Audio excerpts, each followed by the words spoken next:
them throughout the days have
undoubtedly been the most monumental and historic of any administration in American history.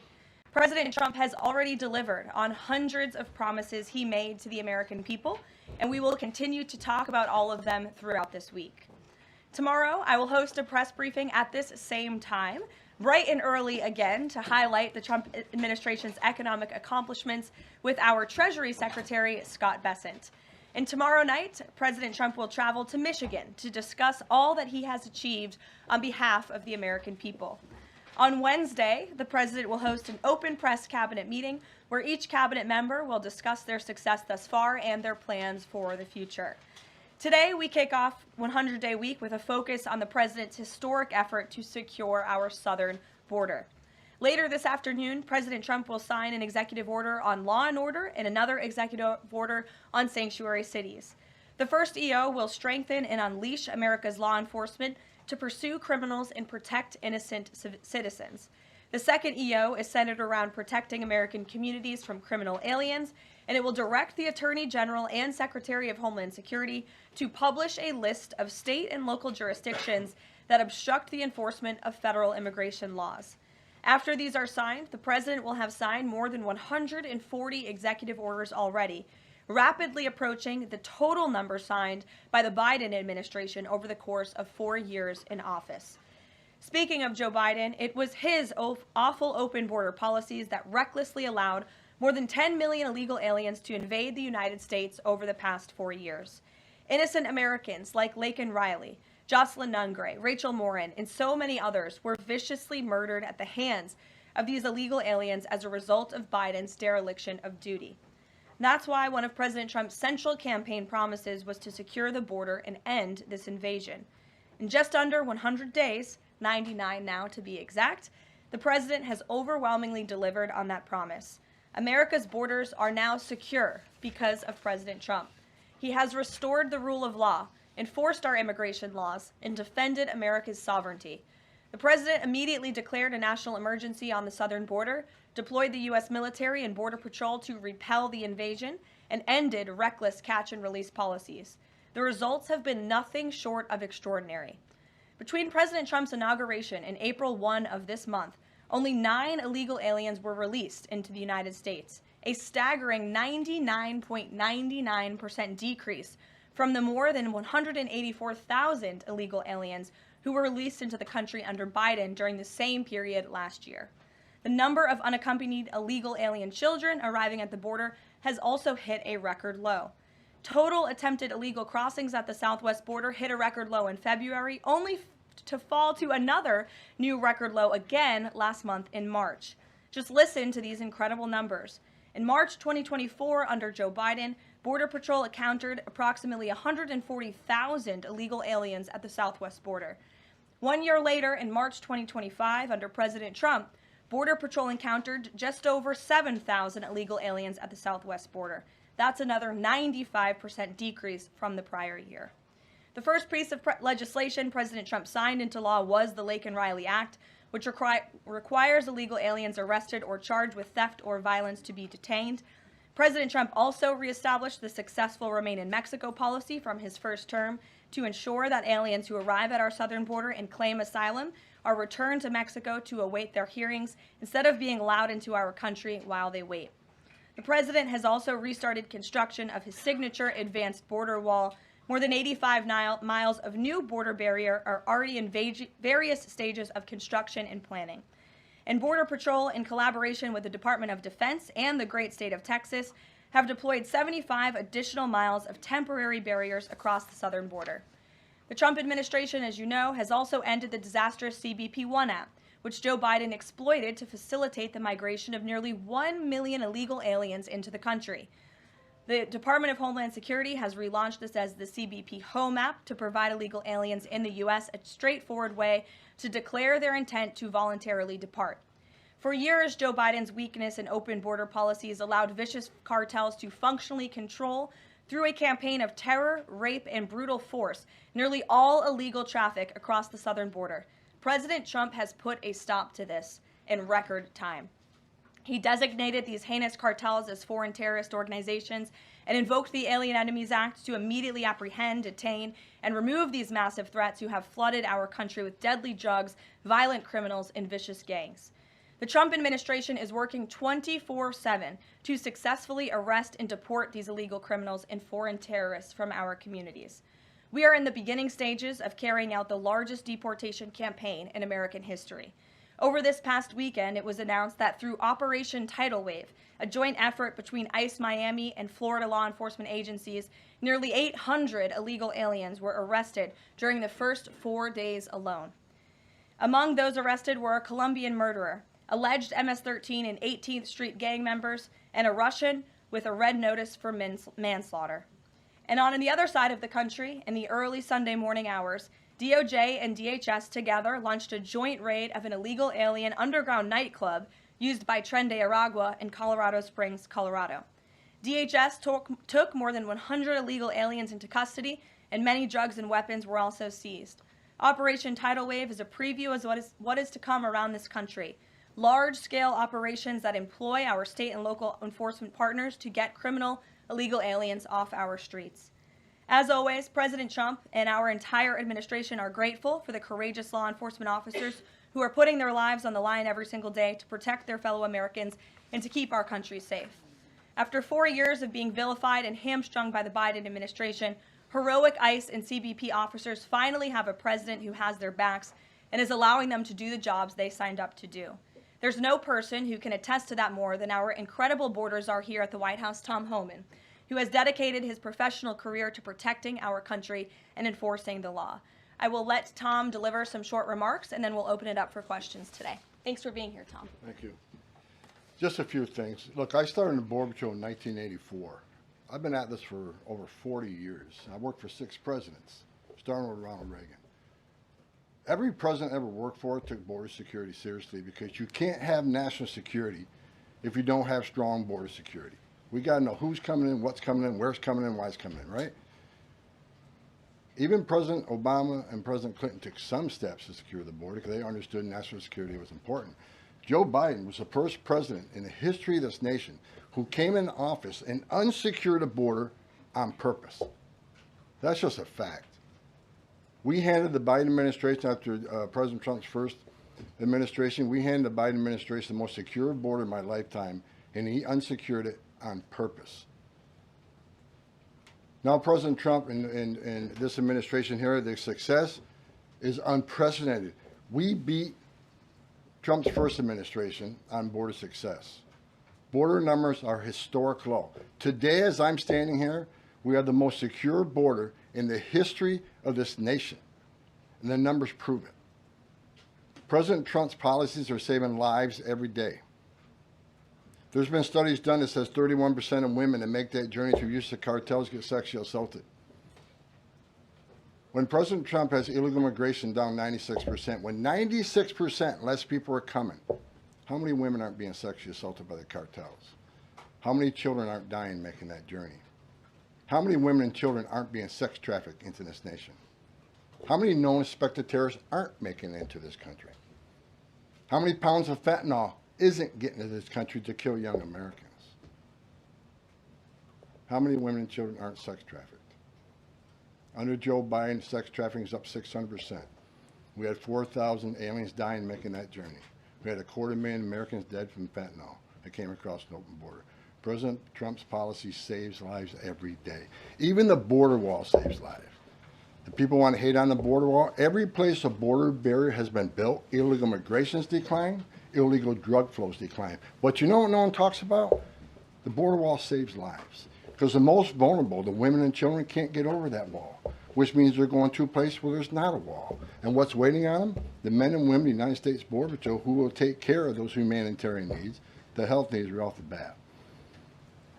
We just went over the numbers, and let me talk about a few numbers that are important to me. Under the Biden administration, we averaged over 11,000 many days, over 12,000, even some days 15,000 illegal entrants in the United States. 15,000. You know what the number was the last 24 hours? 178. 15,000 to 178. Unprecedented success. On an average day in the Biden administration, known gotaways. People we knew crossed the border because they're on video, drone traffic, or sensor traffic.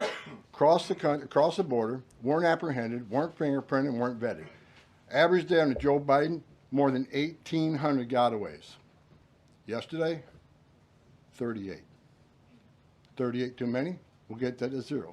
But we went from 1,800 to 38. And finally, as was said earlier, under the first 100 days, or it was actually January 20th to April 1st, last year, 184,000 illegal aliens were released into the United States. Under this administration, 9. 4 of them were material witnesses in a criminal investigation. We need them here to testify in a serious criminal trial. 4 was extreme medical condition. We couldn't return them because they were in such bad shape. And 1 was a humanitarian issue. This is unprecedented success. The border secure. President Trump saving lives. President Trump has proven no one does this better than President Trump. There is no equal, it's not even close. So God bless the men and women of the Border Patrol. God bless the men and women of ICE who strap a gun to the hip every day, put on a Kevlar vest to not only secure our border and protect our national security, but the ICE agents in the interior, they're removing public safety threats and national security threats every day.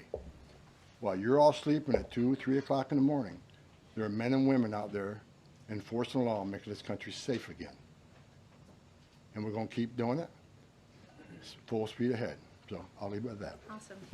Thank you, Tom, and thanks for all your great efforts. We do want to open it up to questions. If you have border-related questions for Mr. Homan, and I'm also happy to take any non-border-related questions. I'm happy to take border questions too, but Tom is here offering his time, so we encourage you to ask him questions. We'll start with our new media seat today, as always.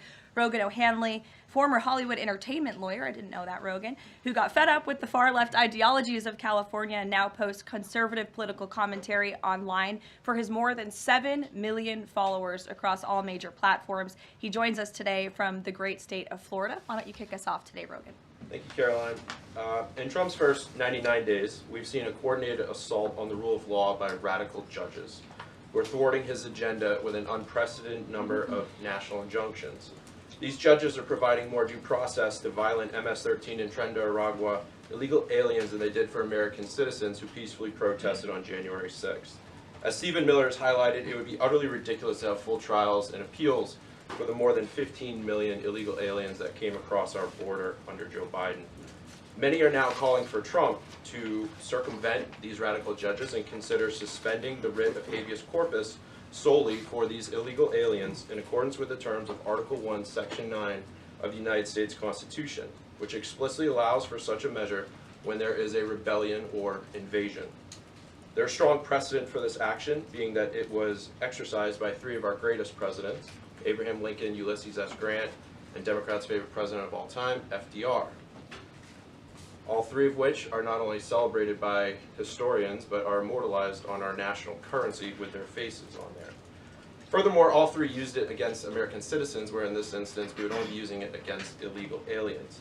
I think almost every reasonable American would agree that 15 million illegal aliens coming across our border under Joe Biden counts as an invasion, especially since many, as you highlighted, are now robbing, assaulting, raping, and killing American citizens. Historic assaults on our republic require reciprocal action from our government. Can you please let us know if and when the Trump administration is planning to suspend the writ of habeas corpus to circumvent these radical judges who are infringing on his Article 2 powers and to start shipping out illegals en masse? I have not heard such discussions take place, but I can assure you that the president and the entire administration are certainly open to all legal and constitutional remedies to ensure we can continue with the promise of deporting illegal criminals from our nation's borders. And I also agree with the premise of your question, which doesn't happen in this room often, but I do agree with yours.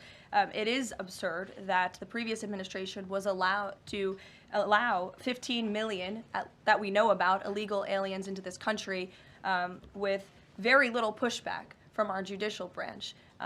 But this president is trying to simply enforce our nation's immigration laws and is facing roadblock after roadblock. So we're complying with court orders, but as Tom Homan has said every day, we're going to continue to forge ahead with this mass deportation campaign, and the president is open to all remedies to do that. Thanks for being here today, Rogan. If I can also answer your question, as far as the judges, look, we just arrested a judge, Pam Bondi, for impeding ICE enforcement removals. I said from day one, you don't have to support ICE's operations.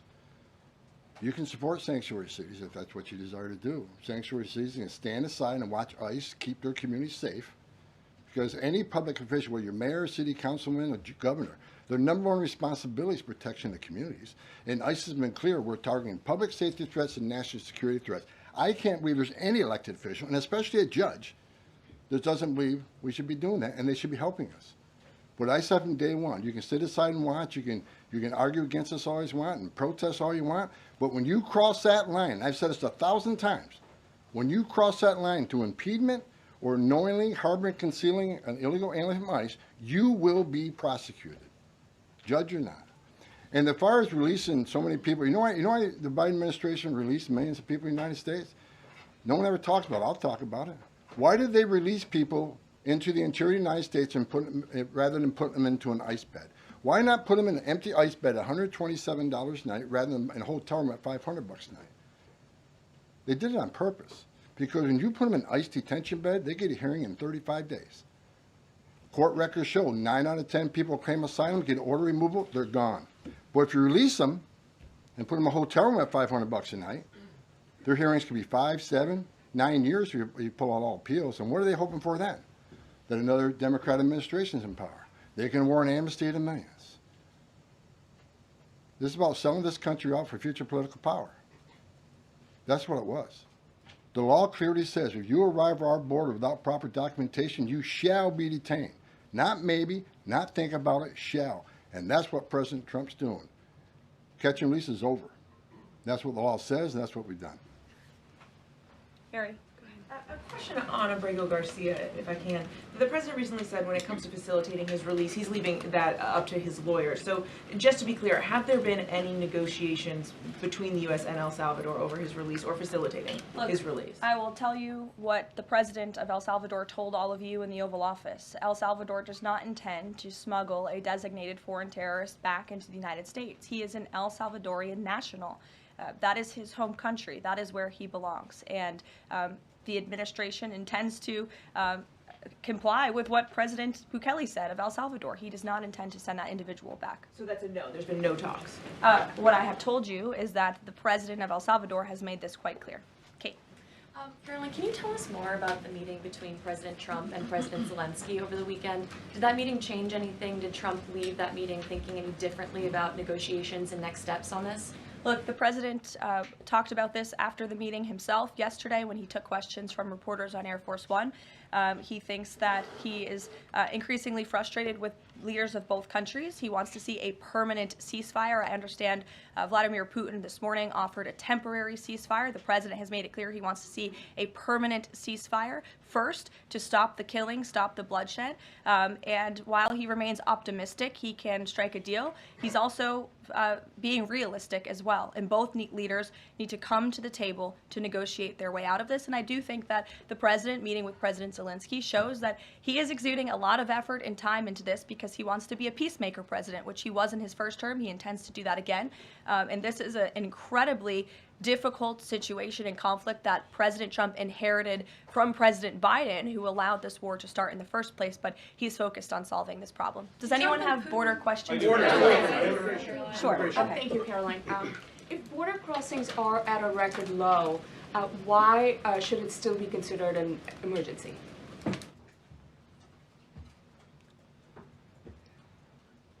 It's because of what has happened in the last administration. We got to ensure that not 1 ounce of fentanyl comes across the border to kill Americans. The president has declared the cartels in Mexico a terrorist organization along with MS-13 TDA.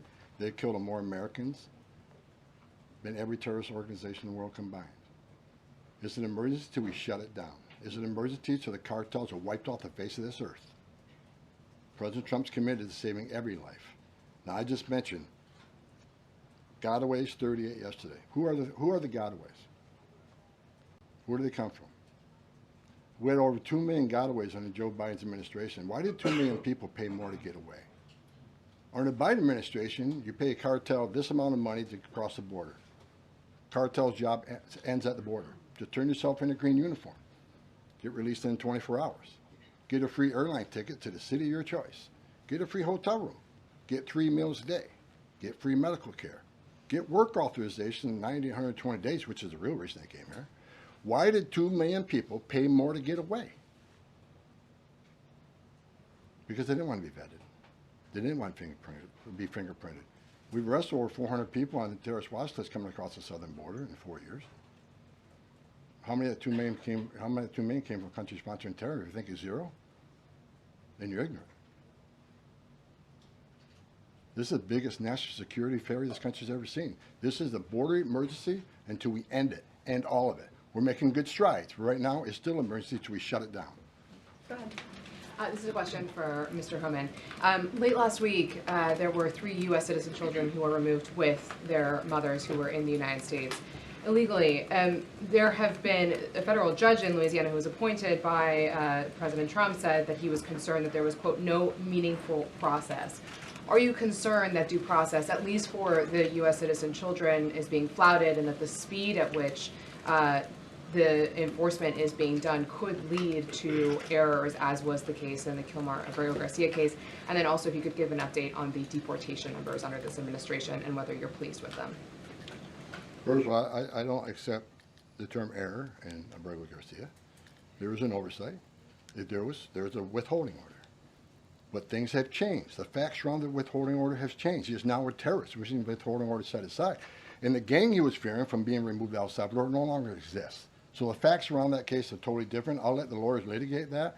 But as far as the 3 USC kids, I'd said from day one that if you enter this country legally, it's a crime. If you remain in this country legally and you ignore a judge's order about deporting, if you choose to have a U.S. citizen child, knowing you're in this country legally, you put yourself in that position. You put your family in that position. What we did is remove children with their mothers who requested the children depart with them. This was a parental decision. Parenting 101. The mothers made that choice. And I tell you what, if we didn't do it, the story today would be Trump administration separating families again. No, we're keeping families together. So when a parent says, I want my 2-year-old baby to go with me, we made that happen. They weren't deported. We don't deport U.S. citizens. The parents made that decision, not the United States government. But I don't hear any questions about Laken Riley had a mother. She's never going to see her child again. Rachel Morin, she had 5 children. Those children are never going to see their mom again.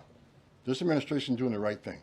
Every public safety threat we arrest from this country and remove them, this country is much safer. So parents will make a decision what happens to their child. Having a U.S. citizen child does not make you immune from our laws. If that's the message we send the entire world, enter the country legally. It's a crime. Don't worry about it. Get order removed by an immigration judge.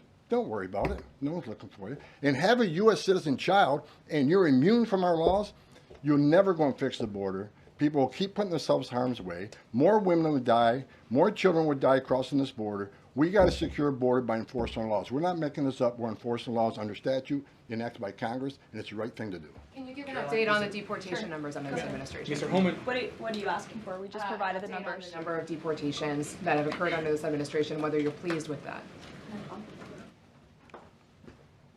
Last number I got was 139,000 deportations. Am I happy with the number? Numbers are good. Especially if you look at the ICE numbers. The ICE arrest removals are far beyond a Biden. But I read the media. Oh, ICE, the deportations are behind Biden administration. Well, why? Because they counted border removals. We don't have 10.5 million people crossing the border. We don't have border removals. So Joe Biden could have deported 5% of his encounters, and the numbers will still be higher than us on the border removals because we have a secure border, the most secure border in the history of this nation. Compare apples to apples, ICE arrests and deportations are far more than Joe Biden. That's right. Caroline. Sure, go ahead. Mr. Holman, talking about the border wall, can you give us an update as far as how many miles are being built today? And is Mexico paying for it, as the president said they were going to? Well, first of all, I'll answer that question because I already answered it in my opening remarks. To date, since January 1st, there's been more than 85 miles of new border wall construction in various stages of that construction and planning. The president has made it clear to Congress that we want to see more funding for not just border wall construction, but also to support our ICE agents and our Border Patrol agents who are on the ground facilitating with this mass deportation effort. So he's clear that Mexico is not going to pay for it? Is that what you're Let's saying? address that. Trump said Mexico won't pay for the wall. They have in a roundabout way, have they not? Putting 10,000 military on the northern and southern border, taking the action they did remain in Mexico. They didn't have to do that. They're doing it. Putting military on the southern border. Have moved illegal immigration to a record low. We're saving millions of dollars every day on detention, transportation, removal proceedings. We've more than made up for the cost of that wall because of the actions of Mexico. So is Mexico helping build that wall? Yeah, because we're saving so much money, millions of dollars a day, that we can afford to build that wall. So actually, yes, they're helping to build the wall. John Milford. Thanks a lot, Caroline. Mr. Holman, a question for you. You're the border czar. Can you give an estimate as to how many individuals are in the United States illegally? That's number one, and I'm sure you're very familiar with that number, an estimate. And the second question is, I have a list that the White House put out of individuals, 100 ICE arrests since the beginning of the president's term, and the people are arrested for various very serious crimes. First-degree murder, convicted of rape, convicted of murder and aggravated burglary, sexual assault of a child. How many of the individuals that are in the United States illegally are people like this, really bad people? Well, first of all, how many illegal aliens I think in the United States? At least 20 million. He said, where'd you come up with that number? We've been speaking about 12 million for 20 years. We know we got 10.5 that we know of came to the border. How many don't we know of? I talked about known gotaways at 2 million. How many unknown gotaways we have? Like between the Big Bend sector in Texas where there's no technology, how many 1,000 people dig across through there? We wouldn't know. We would know now. But, you know, so I would venture over 20 million. But your question is, last count, last I looked, there was about 700,000 illegal aliens with criminal charges walking the streets of this country. 700,000. And that's what we're looking for now. That's what we're prioritizing. Them and national security threats. We'll go to the back row. Thanks, Caroline. Yes. For Mr. Holman, I'm Taylor with Spectrum News. We have a station up in Rochester, New York. It was reported you're visiting there tomorrow. Can you talk a bit about the purpose of your trip? I know the Trump administration is suing the city over its sanctuary city policies, how the executive order Caroline alluded to ties into it, and what your message is for communities and community leaders who say, we're able to establish our own rules here, we're worried about this input from the federal level. Can you talk a bit about that? Well, same thing I talked about earlier. I don't think any elected mayor, any elected governor should want public safety threats, those illegally in the United States, public safety threats, walking through the community. And what happened in Rochester, HSI agent called for emergency assistance. Officers of Rochester PD responded to a call from emergency assistance from a federal law enforcement officer. They responded. Then they got disciplined. I don't think anybody can come up with one instance where an ICE agent, a Border Patrol agent, didn't respond to an emergency call from assistance from any law enforcement agency. Cops need to help cops, especially in an emergency situation. But they got disciplined. And I met those officers down in Nashville soon after that. I think it was a couple of days after it. And I told them I stand with them. They did the right thing. Law enforcement responding to emergency assistance from law enforcement. So I'm going up there to support the men and women of law enforcement, the men and women who carry that badge and gun every day. They're working the streets at 2 a.m. while we're all sleeping.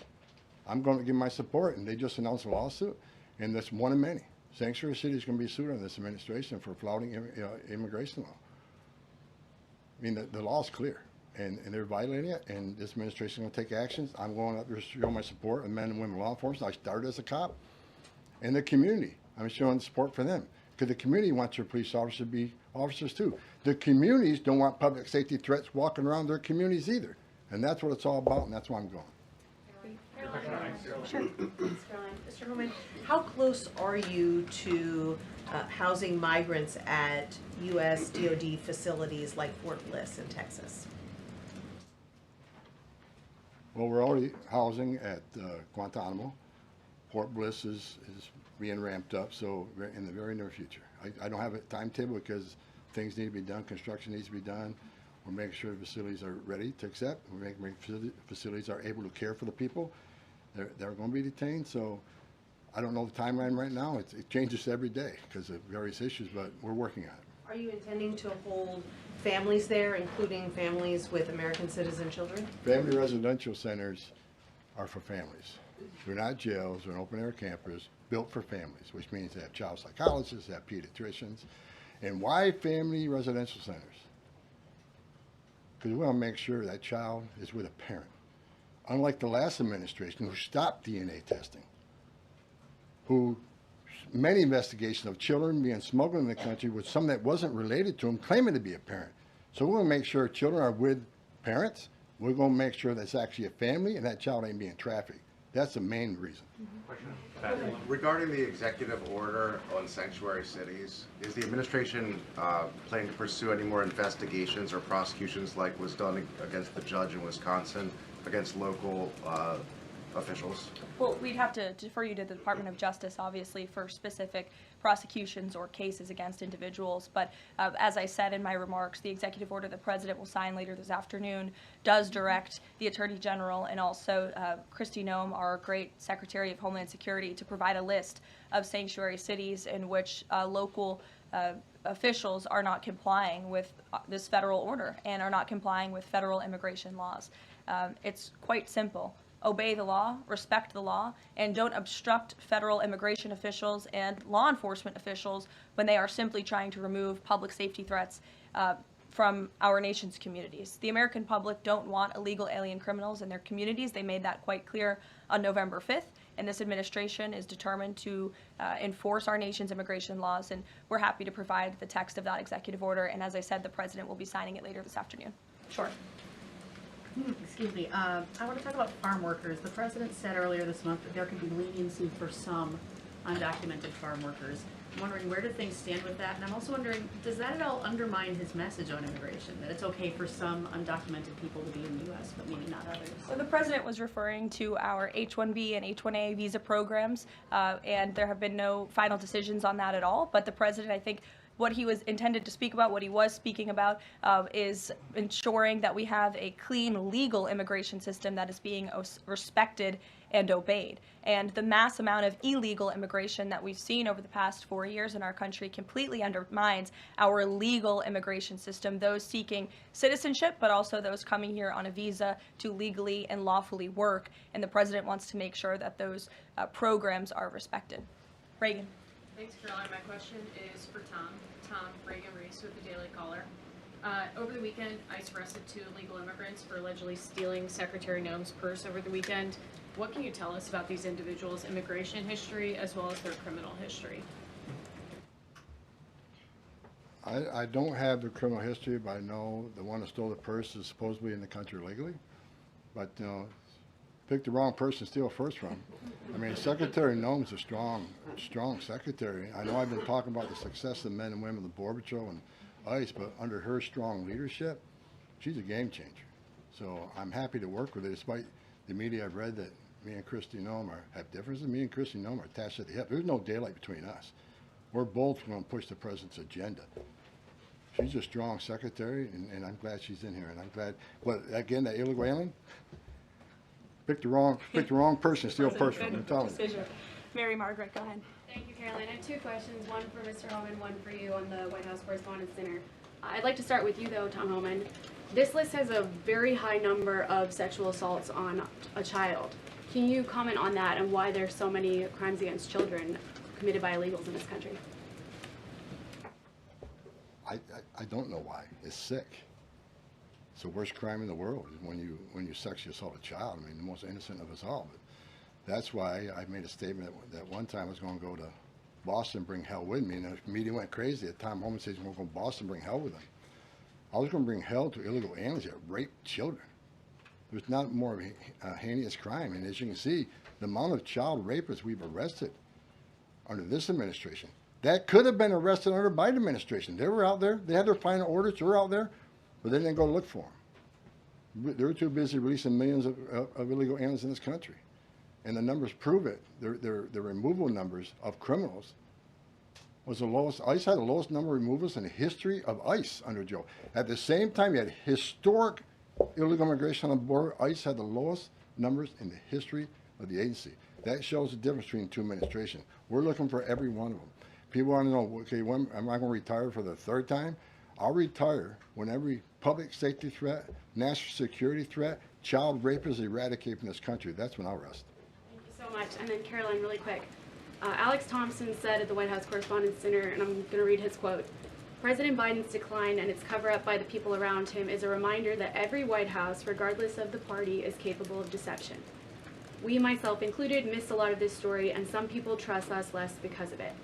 Can you comment on those remarks and whether you agree with that assessment? I do agree with that assessment from Alex Thompson, who I understand won an award for writing a story months and perhaps years after the American people already knew that story to be true. Millions of Americans watched our mentally incompetent president struggle with his day-to-day duties of this office.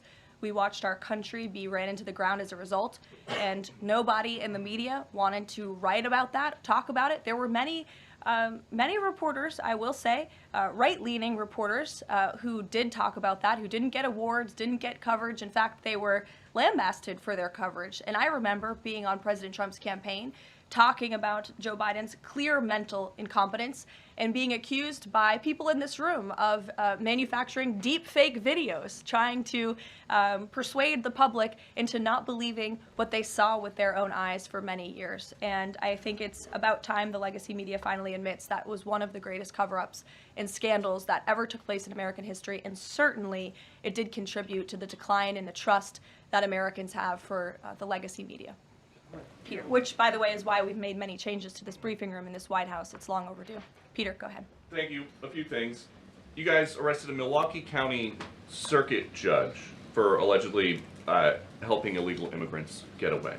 As you guys look at other judges, would you ever arrest somebody higher up on the judicial food chain, like a federal judge or even a Supreme Court justice? Well, that's a hypothetical question. Again, I defer you to the Department of Justice for individuals that they are looking at or individual cases. But let's be clear about what this judge did. She obstructed federal law enforcement who were looking for an illegal alien in her courthouse. She showed that illegal alien the door to evade law enforcement officials.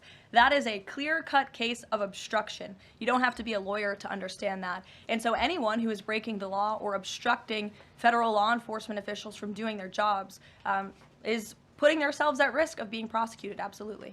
You guys have at least 18 written trade proposals. We still don't know who they are from or what they contain. What is the holdup with that? There's no holdup. We're working around the clock. The trade team is working all day. I was on the phone late last night with Secretary Lutnick. I was on the phone this weekend as well with Secretary Bessent. I mean, the entire team is working 24/7 to get these trade deals done. And I think you'll be hearing more about them this week. I don't want to get ahead of the trade team or the president in announcing potential deals, but certainly I can assure the American public that this administration is full speed ahead in cutting good and fair trade deals on behalf of the American worker. And one more. After the president's Truth Social post, the Browns finally took Shadur Sanders. Does the president think he deserves credit for Sanders getting picked? And does he think going to the Browns is better than being undrafted? Hey, I'm gonna. All I will say is the president put out a statement, and a few rounds later he was drafted. So I think the facts speak for themselves on that one, Peter. We'll go to the back row in the middle, to the blonde. Yes. Hello. President Trump has said that Secretary Hegseth will get it together. Does he think that Hegseth doesn't have it together right now? Look, the president has made his position on Secretary Hegseth quite clear.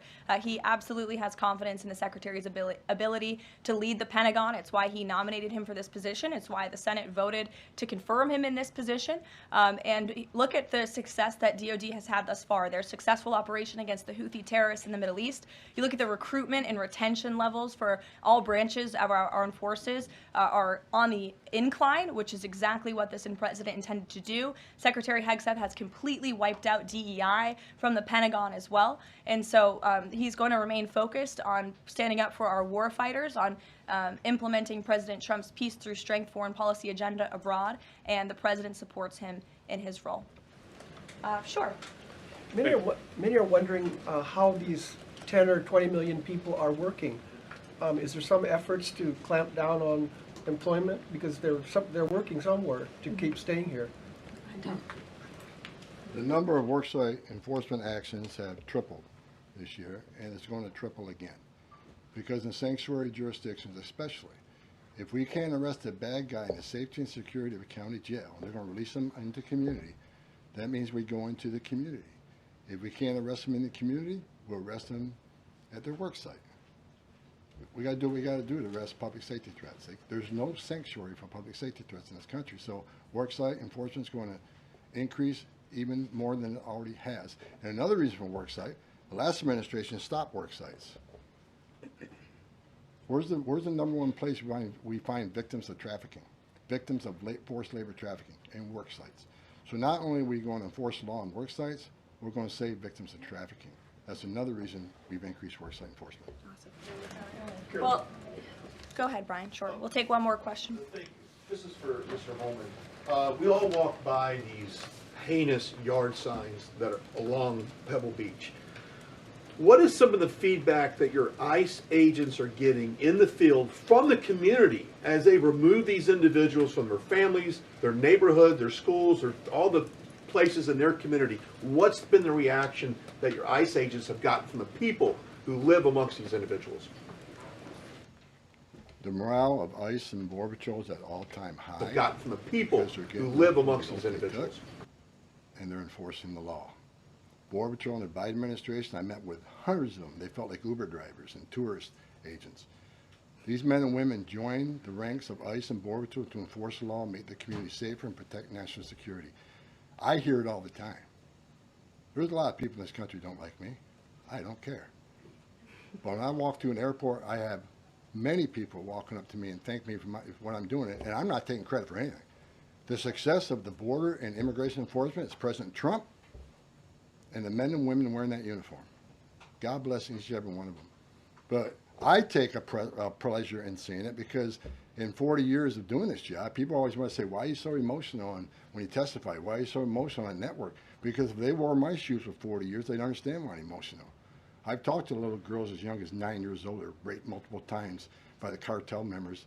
And when you get to your knees and you talk to that little girl and everything innocent and pure has been ripped from her, when you listen to the Laken Riley, 17 minutes, that young lady fighting for her life, don't just think, okay, a young woman died. Think of how she died, the terror that she went through, and these children that are sexually assaulted. I stood in back of a tractor trailer and 19 dead people at my feet that baked to death. Illegal immigration is not a victimless crime. And so every sick person we take off the streets, especially child rapists, it makes this country much safer. Every illegal alien we arrest, public safety threat, one at a time makes this country safer. But I got one thing I need to say real quick before I leave. Take your notes from me, Tom. Take my notes from me. I'm going to read it. I don't want any misinterpretation of what I'm reading to you.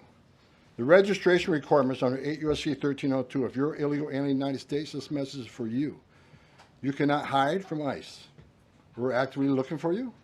Federal law requires every alien in the United States who has been present in the United States for more than 30 days needs to register.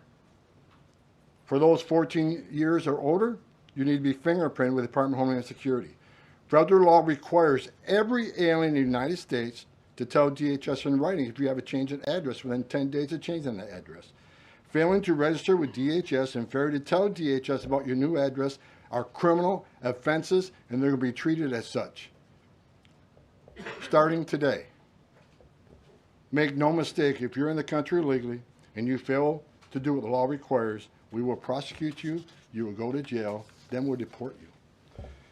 Second law, penalties for failure to depart, 8 U.S.C. 1253. If you're an alien inside the United States who has a final order, this message is for you.